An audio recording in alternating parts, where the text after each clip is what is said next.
আসসালামু আলাইকুম, সবাইকে ঈদের শুভেচ্ছা। ঈদ মোবারক। ঈদের দিনে মেহেদি না পড়লে কি আর ঈদ ঈদ মনে হয়? তো সিম্পলের মধ্যে একটা মেহেদি ডিজাইন করে দিলাম আমার ভাইয়ের মেয়েকে। ও তো অনেক খুশি, আর আমিও অনেক খুশি। খুব তাড়াতাড়ি আর প্রত্যেকটা কাজে ধৈর্য লাগে, ধৈর্য ছাড়া কখনোই কোনো কাজ ভালো হয় না। আর আমার মেহেদি দেওয়া তেমন ধৈর্য ছিল না।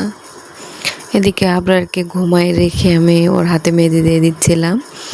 আনিশার তো এক হাতে মেহেদি দিলে চলে না, দুই হাতেই মেহেদি দিতে হবে, তাই আরেকটা হাতে আমি সিম্পল ডিজাইন করে দিচ্ছিলাম।